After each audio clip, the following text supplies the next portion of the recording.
যাপন করেছিলেন দক্ষিণেশ্বরে। মা কালীর মন্দির প্রতিষ্ঠিত হয়েছিল একজন মহিমাময়ী মহিলার দ্বারা, রানী রাসমণির দ্বারা। রামকৃষ্ণ গুরুরূপে বরণ করেছিলেন ভৈরবী ব্রাহ্মণীকে। ষোড়শী রূপে মা কালীর একটি রূপে পূজা করেছিলেন শ্রীমা সারদা দেবীকে। বর্তমান যুগে প্রয়োজন ছিল মহিলাদের প্রকৃত স্থান নির্দেশ করে দেওয়া। পাশ্চাত্য জগতের সঙ্গে প্রাচ্য জগতের একটা পার্থক্য চিরকালই ছিল, যা স্বামীজি আমাদের সামনে দেখিয়ে দিয়ে গেছেন। আমরা চিরকাল স্ত্রীজাতিকে জেনেছি মা রূপে, পাশ্চাত্য জগতে জেনেছে তারা অন্য রূপে। কিন্তু যে রূপে যে জেনেই থাকুক না কেন, নারী জাতির উদ্বর্তন ভারতে যেমন ভাবে হওয়া উচিত ছিল তা হয়নি। একদিন হয়তো গার্গী মৈত্রেয়ী ছিলেন আমাদের দেশে, আজ তারা কোথায়? স্বামীজি বিদ্যালয় করতে গিয়ে খুঁজে পাননি একজন হিন্দু নারীকে যে সে বিদ্যালয়ের কর্তৃত্বভার গ্রহণ করতে পারে। আনতে হয়েছিল তাকে বিদেশ থেকে নিবেদিতাকে। স্বামীজি বলেছিলেন, এক পক্ষীর উড্ডয়ন সম্ভব নহে যতক্ষণ পর্যন্ত নারী জাতিকে না উঠানো হচ্ছে, যতক্ষণ পর্যন্ত তাদেরকে তাদের প্রকৃত স্থান না দেওয়া হচ্ছে, ততক্ষণ পর্যন্ত ভারতের অগ্রগতি ব্যাহত চিরকালের মতো হয়ে থাকবে। শ্রীমায়ের ভেতর দিয়ে ঠাকুর সেই ভাবটিকেই প্রকাশ করে তুললেন। নিবেদিতা বলেছেন, মা হলেন যেন শ্রীরামকৃষ্ণের শেষ কথা নারী জাতির সম্বন্ধে। কত ঊর্ধ্বে তারা উঠতে পারেন, কিভাবে জীবন যাপন করতে পারেন, অপরের মনে কিভাবে অনুপ্রেরণা জাগাতে পারেন, চিরকালের মতো কিভাবে একটা বাণী রেখে যেতে পারেন, তার প্রকৃষ্ট উদাহরণ পাই আমরা শ্রী মায়ের জীবনে। ত্যাগের কথা হচ্ছিল। শ্রী মাকে কি ঠাকুর ত্যাগ করেছিলেন? বুদ্ধদেব ত্যাগ করেছিলেন তার সহধর্মিণীকে, সদ্যজাত পুত্রকে। কিন্তু শ্রীমা যখন এসেছিলেন দক্ষিণেশ্বরে, ঠাকুর তাকে গ্রহণ করেছিলেন সাদরে। বলেছেন, আজ তো আমার মধুর নেই যে তোমার ঠিক প্রকৃত সেবা হতে পারে, তুমি আমারই ঘরে থাকবে, আমি তোমার যত্ন করব। কেননা তিনি জ্বরগ্রস্ত হয়ে এসেছিলেন, তখন ছিলেন তিনি অসুস্থ। মাকে তিনি গ্রহণ করেছিলেন সেভাবেতে, কিন্তু তার সঙ্গে ছিল তার ত্যাগ। যেভাবেতে আমরা সাংসারিক জীবনেতে স্বামী স্ত্রীর সম্বন্ধকে বুঝে থাকি, তার কিছুই ছিল না তাদের মধ্যে, অথচ ছিল পরস্পরের প্রতি কতখানি প্রেম, কতখানি ভালোবাসা। সীতা যেমন রামগত জীবনে ছিলেন, তেমনি ভাবে শ্রীমার সমস্ত জীবনে যাপিত হয়েছিল শ্রীরামকৃষ্ণেরই জন্য। প্রয়োজন ছিল মায়ের আগমনের। আজ পর্যন্ত আমরা মা ভগবতীকে প্রণাম করে এসেছি, পুজো করে এসেছি মাতৃরূপেতে। মা দুর্গা আছেন আমাদের, মা কালী আছেন, মা লক্ষ্মী আছেন, মা সরস্বতী আছেন। কিন্তু জগদম্বা কখনো জগদম্বা রূপে অবতীর্ণ হননি আজ পর্যন্ত জগতে। আমরা পেয়েছি মহিলাদের মধ্যে অনেক, যাদের বলে সেন্টস, যারা হচ্ছেন মহামহিমাময়ী নারী, কিন্তু অবতার রূপেতে তারা তো কখনো নেমে আসেননি জগতে মাতৃত্ব শিক্ষা দেবার জন্য। ছিলেন সীতা দেবী রামগত জীবনা, সতীত্বের যিনি প্রকৃষ্ট দৃষ্টান্ত। আমাদের নারী জাতি কেন পুরুষরা পর্যন্ত আজ উদ্বুদ্ধ হয় তাঁর নামেতে, আমরা শিয়ানাম নামেতে পাগল হই, কিন্তু সেখানেতে মাতৃত্বের পূর্ণ প্রকাশ তো আমরা দেখতে পাই না। সত্যভামা রুক্মিণীর কথা সমাজের কজন জানেন? শ্রী রাধার কথা তারা জানেন, তাও সারা ভারতে নয়, পূর্ব ভারতে এবং বৃন্দাবনে এবং হয়তো ভারতের কয়েকটি মাত্র স্থানেতে। অন্য সর্বত্র একমাত্র শ্রীকৃষ্ণকেই পাবেন যার পাশেতে শ্রী রাধা নেই। আর সেই শ্রী রাধাকে আমরা অবলম্বন করেছি, তার প্রেম যাতে আমরা পাই, সেই প্রেম অবলম্বনে সাধনার দ্বারা যাতে আমরা শ্রীকৃষ্ণকে পেতে পারি। কিন্তু মাকে আমরা পাই শুধু মা রূপেতেই, যার কে অবলম্বন করে আর কারো কাছে যেতে হবে সে প্রয়োজন আমাদের কাছে এসে দাঁড়ায় না। যা আপনাদের বেশ ভালো করেই স্বামী বুধানন্দ বুঝিয়ে দিয়ে গেছেন। মাকে আমাদের চাই। দাস্য সখ্য বাৎসল্য শান্ত মধুর ভাব ইত্যাদি সাধন তো চিরকাল চলে এসেছে। ভগবানকে পিতা রূপেও আমরা ভেবেছি, পিতা রূপে আমরা তাকে পেয়েছি, কিন্তু যার কাছে আমরা গিয়ে দাঁড়াতে পারি সমস্ত সংকোচ ছেড়ে দিয়ে শ্রীরামকৃষ্ণকে ভাবতে গেলে শ্রদ্ধা আসে, ভক্তি আসে, ভালোবাসা আসে। তাকে পাবার জন্য, তাকে আপনার করবার জন্য ভেতরে একটা ব্যাকুলতা জাগে, কিন্তু সঙ্গে সঙ্গে একটা সংকোচ আসে, ভয় আসে। তাই তো এত পবিত্র, এত উচ্চ তিনি, আমার হৃদয়ে কি তার আসন হবার উপযুক্ত হতে পারে? মার সম্বন্ধে তো তা তো ভাবি না। মার সম্বন্ধে ভাবি তিনি আমাকে স্তন্যদান করে মানুষ করেছেন, তার মুখের ভাষা আমি শিখেছি, শেষ জীবন পর্যন্ত তিনি আমায় ভালোবেসেই চলেছেন। যত কিছু করি না কেন, দোষ ত্রুটি ভয় কিচ্ছু নেই আমার মায়ের কাছে, সব তিনি ভুলে যাবেন। শ্রীমাও বলেছিলেন, আমি সতেরো মা, অসতেরো মা। কথা উঠেছিল গ্রামের একজনের সম্বন্ধে, মা ওর সম্বন্ধে নানা কথা শোনা যাচ্ছে, ওকে বারণ করে দিন যাতে সে আপনার বাড়িতে না আসে। তা আমি কি করে করতে পারি? সে যে আমার ছেলে, ছেলে যদি কাদামাটি মাখে তাহলে তাকে মুখি নিয়ে কোলে নেওয়া তো আমারই কর্তব্য। আমি যে সতেরো মা, অসতেরো মা। এই মাতৃত্ব বুদ্ধি নিয়ে তিনি চিরকাল জীবন যাপন করেছেন। তাকে জিজ্ঞাসা করা হয়েছিল, ঠাকুর চলে গেলেন, আপনাকে কেন তিনি রেখে গেলেন? উত্তর দিয়েছিলেন, তার মাতৃভাব প্রচারের জন্য।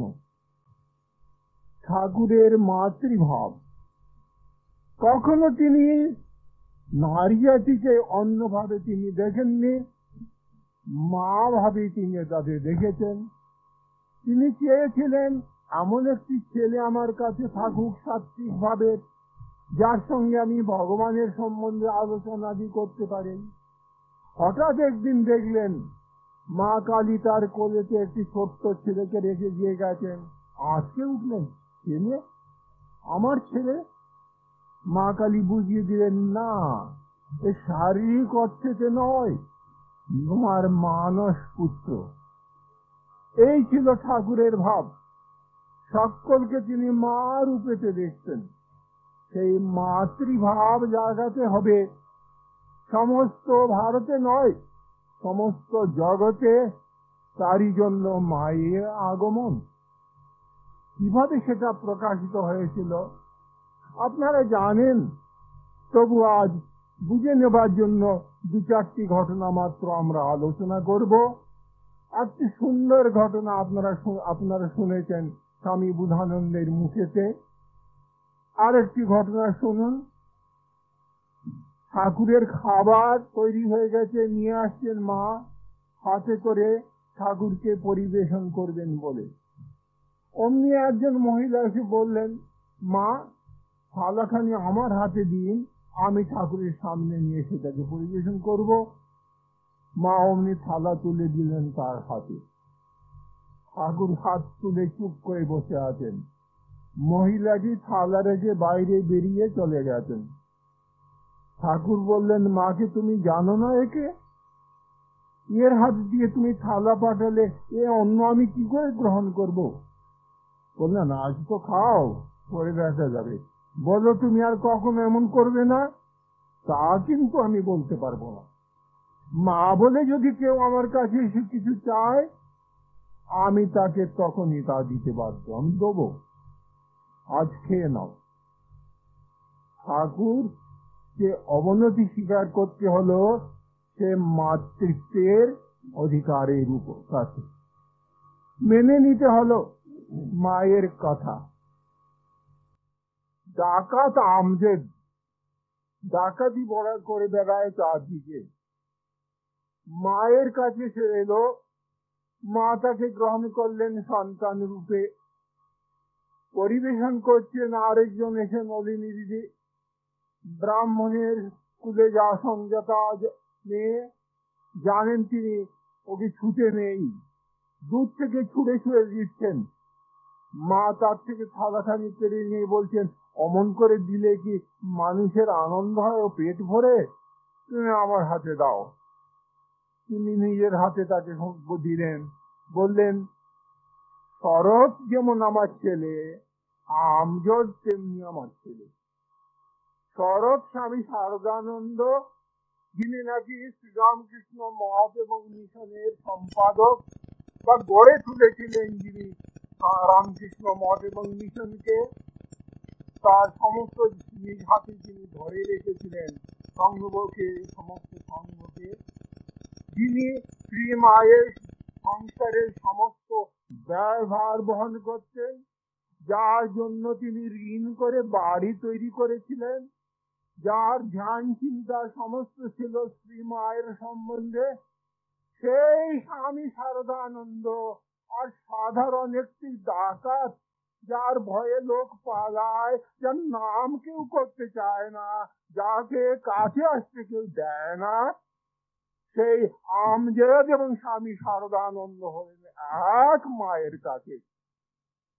এই হলেন শ্রী মা। তা না হলে আমরা তাকে মা বলে ডাকছি কেন? ওই শুনেছেন আপনারা, বলেছেন, মা কেউ তোমার পর নয়, জগৎকে আপনার করে নিতে শেখো, সকলে তোমার, সকলকে ভালোবাসতে শেখো। মা সেই মাতৃত্ব প্রচার করে গেছেন। প্রচার করে নয়, জীবন দিয়ে দেখিয়ে দিয়ে গেছেন। তারপর মা তিনি হলেন। এমন হয়তো জগতে খুঁজ দিয়ে অনেককেই পাওয়া যাবে যারা নাকি এই প্রকারের মাতৃত্ব প্রদর্শন করে থাকেন, যাদের ভিতরে ঠিক এইভাবেই মাতৃত্ব রয়েছে। শুধু এইটুকু নিয়েই কি আমাদের মায়ের জীবন পর্যবসিত হয়েছিল? তা তো নয়।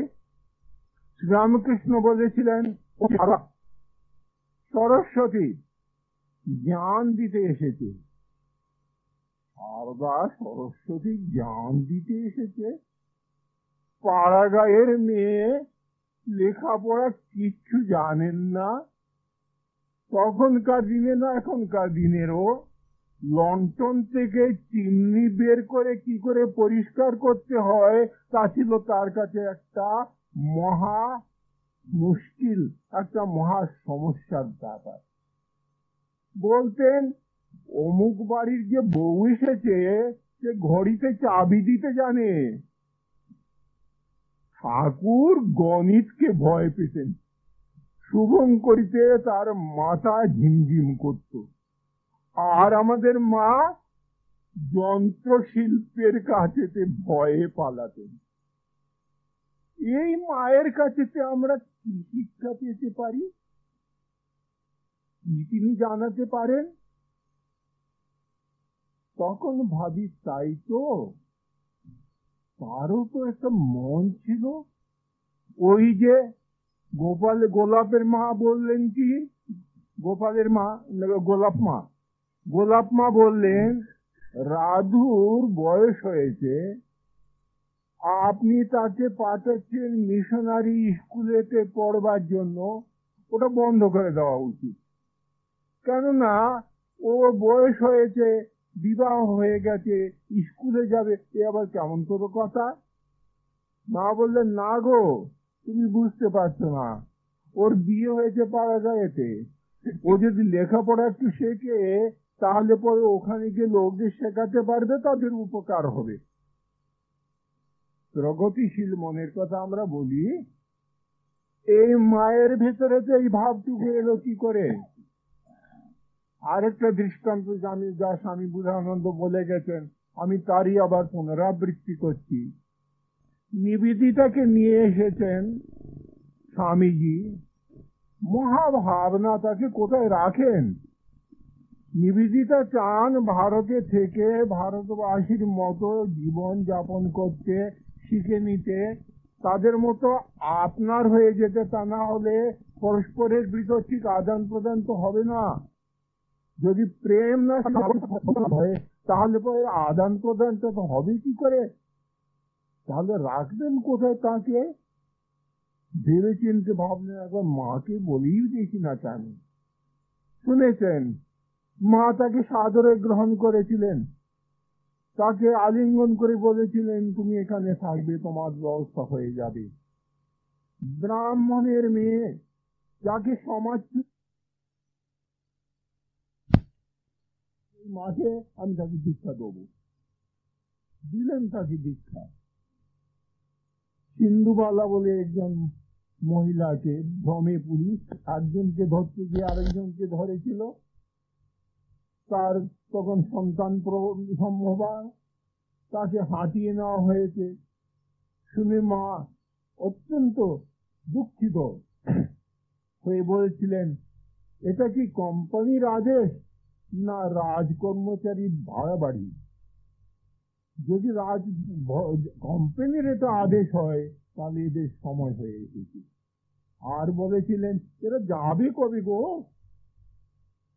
কিন্তু তার সঙ্গে তার মাতৃত্ব ব্যাহত হয়নি। একজন সাধুকে বলেছিলেন, তুমি গিয়ে এই বাড়ির মেয়েদের জন্য পুজোর কাপড় কিনে নিয়ে এসো। স্বদেশী যুগের তখন কথা, কাজে তিনি ভাবলেন, কাপড় যদি কিনতে হয় স্বদেশী কাপড়ই কিনবো। তখনকার দিনে আমাদের দেশে ভালো মিল ছিল না, ওই ম্যানচেস্টার থেকে ভালো কাপড় আনতে হতো। তা ভাবলেন ওসব বিদেশি কাপড় কেনা হবে না, ওই দেশি যা মোটা কাপড় আছে তাই আমি কিনে নিয়ে যাব। বাড়িতে নিয়ে এলেন, মেয়েদের মন উঠে না, এ মোটা কাপড় আবার কি করে পরবো? তাদের মন কেন কেমন হলো, কেন তারা মোটাকে নিলেন না, স্বদেশী ভাবাপন্ন কেন তারা হলো না, ও বিচার আমার এখন নেই। আমার এখানে বিচার্য মোটা কাপড় যখন এসে সামনে পৌঁছলো, মেয়েরা যখন সেটাকে গ্রহণ করতে চাইলেন না, তখন মা কি করলেন? মা বললেন, যাও যাও যাও, ওদের জন্য আরো সূক্ষ্ম সুতোর তুমি কাপড় কিনে নিয়ে এসো। মা, ওগুলো যে বিলেতি জিনিস, বিলিতি হলে কি হবে? ওরাও তো আমার ছেলে, ওরাও তো আমরা মেয়ে, বিদেশের কি আমার ছেলে মেয়ে নয়? ওই যে মা বলেছিলেন এরা যাবে কবে গো, সেই মাই আবার বলছেন তারাই আমার ছেলে মেয়ে।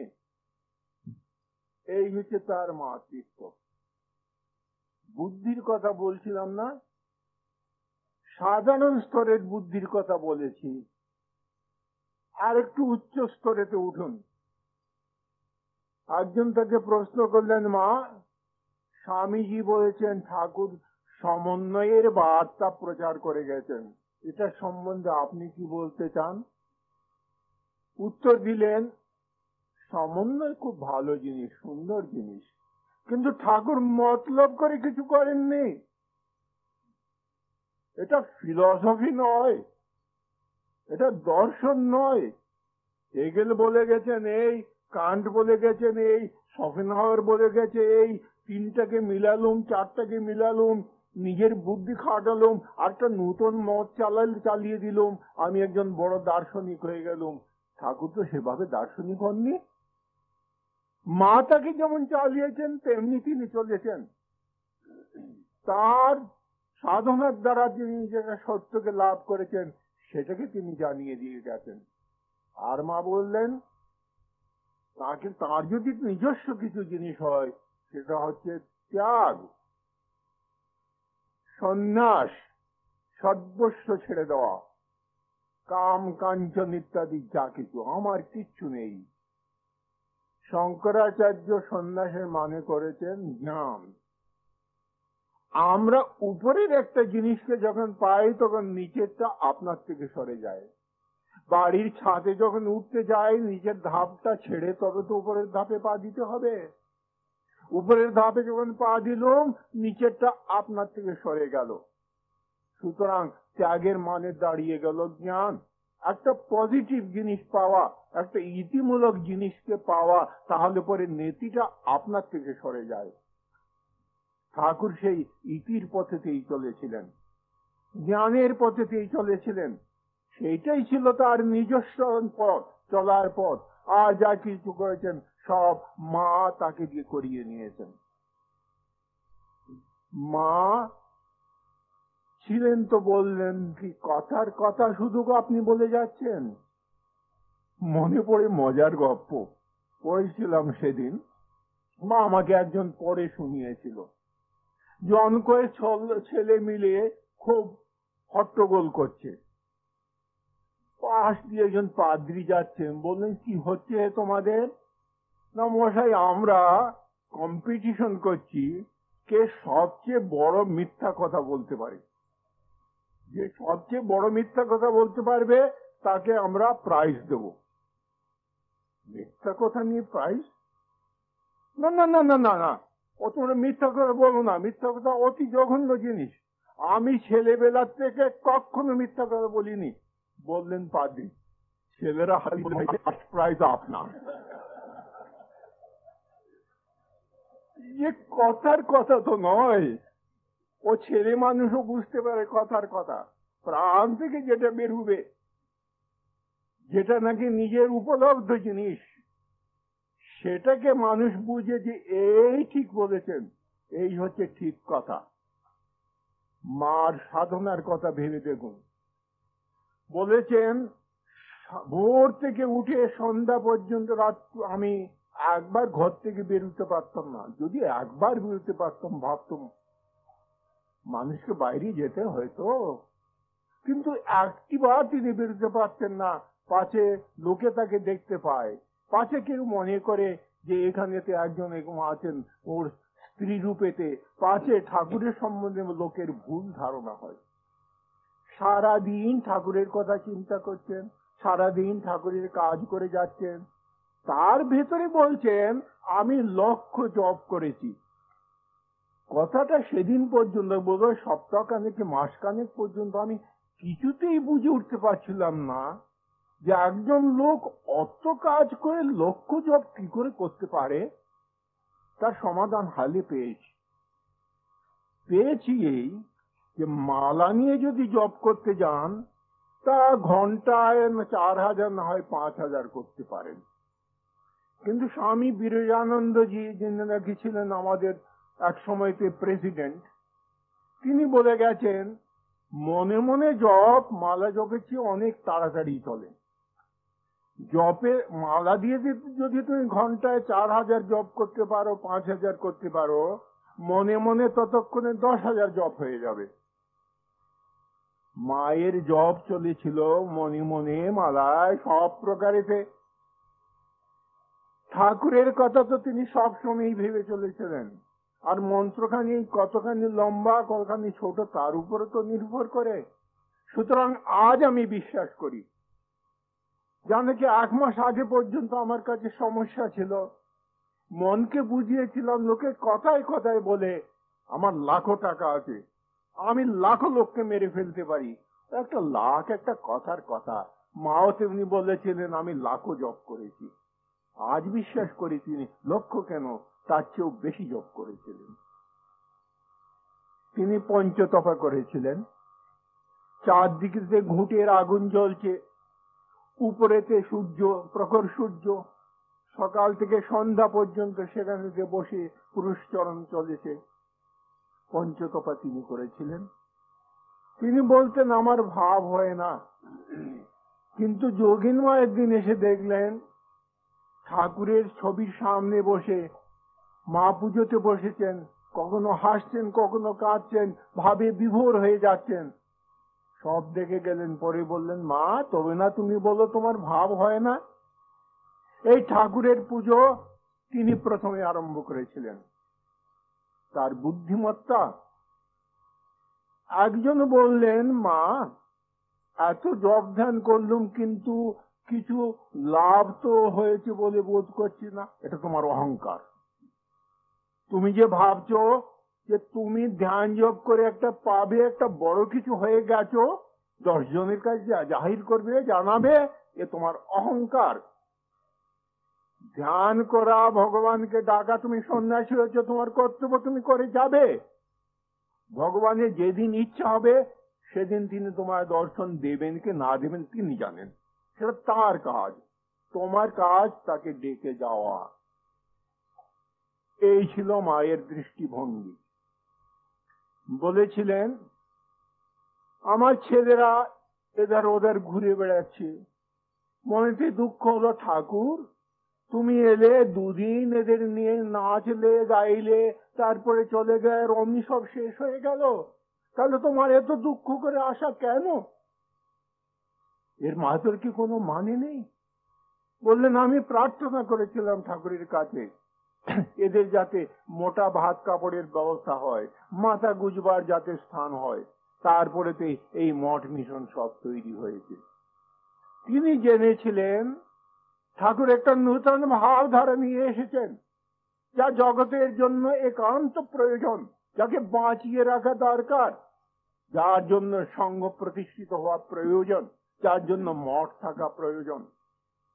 মা জেনেছিলেন তখন যখন নাকি রামবাবু প্রভৃতি শ্রীরামকৃষ্ণকে প্রাচীনের দৃষ্টিতে দেখতে চেয়েছিলেন, নিত্যানন্দের খোলে চৈতন্যের আবির্ভাব রূপে তাকে জানতে চেয়েছিলেন। সেদিনে মা জেনেছিলেন শুধু প্রাচীনকে জাগাবার জন্য নয়, শুধু প্রাচীনকে আমাদের সামনে আবার ধরে দেবার জন্য নয়, তার ভিতরেতে একটা অভিনবত্ব আছে, একটা কিছু নূতন কিছু শক্তি আছে, অনুপ্রেরণা আছে, নূতন বাণী আছে, সমস্ত জগৎকে জাগাবার জন্য যা দেওয়া প্রয়োজন, তারই জন্য শ্রীরামকৃষ্ণের এই আগমন। বুঝেছিলেন মা। বুদ্ধিমতী তিনি ছিলেন, জ্ঞানময়ী তিনি ছিলেন, জ্ঞান তিনি দান করে গেছেন। তিনি সারদা, তিনি সরস্বতী। মা হলেন তিনি সরস্বতী হলেন, তিনি জ্ঞানদায়িনী হলেন, এমনও তো আমরা মেয়ে খুঁজে পেতে পারি, কিন্তু তাই নয়। তিনি দেবী।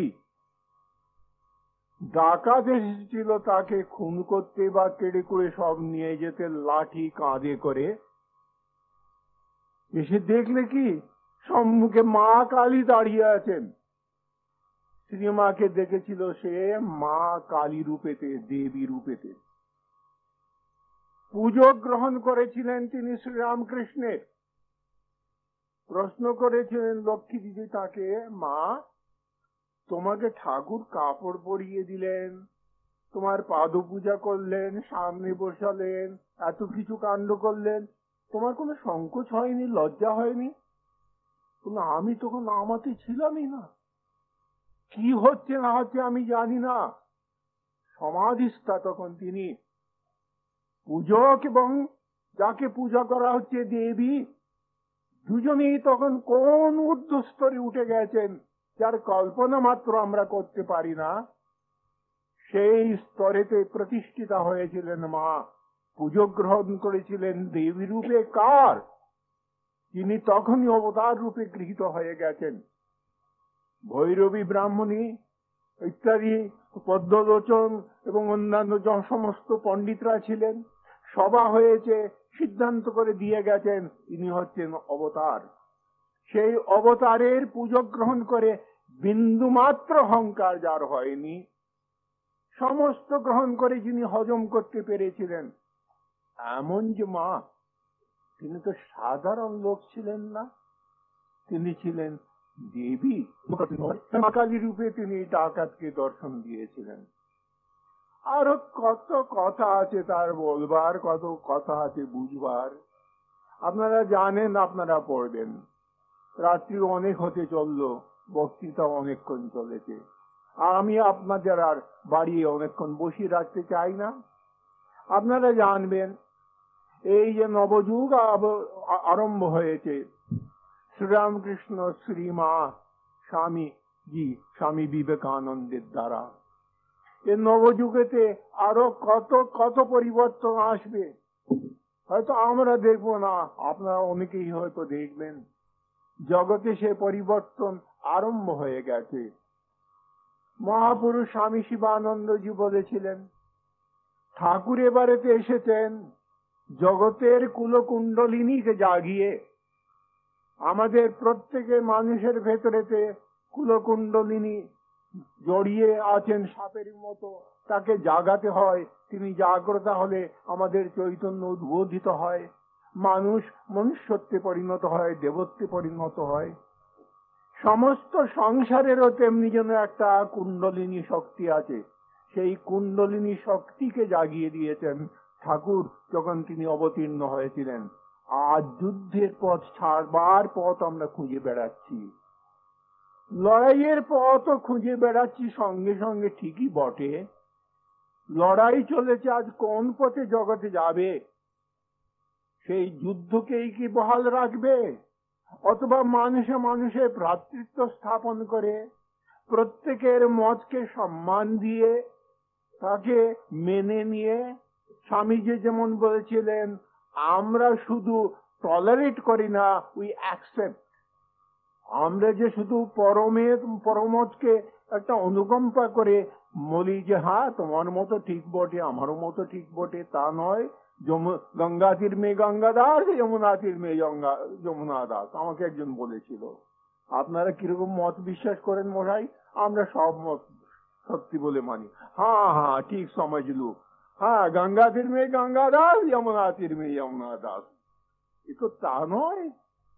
এই যে সত্যিকারের অনুভূতি, সত্যিকারের বিশ্বাস, যাকে অবলম্বন করে, যেমন নাকি আপনাদের গাঙ্গুলি মশাই বেশ প্রাঞ্জল ভাবে বুঝিয়ে দিয়ে গেছেন, এই নূতন বার্তাকে অবলম্বন করে একটা নূতন সমাজ গড়ে উঠতে পারে, এবং সেই পথে আমার বিশ্বাস জগৎ আজ চলেছে।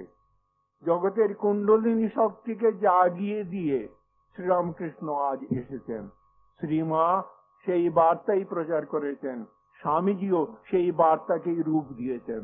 আমাদেরও কর্তব্য তাদেরকে গ্রহণ করা এবং যাতে তাদের বার্তা সফল হয় তার জন্য জীবন অর্পণ করা। ধন্যবাদ।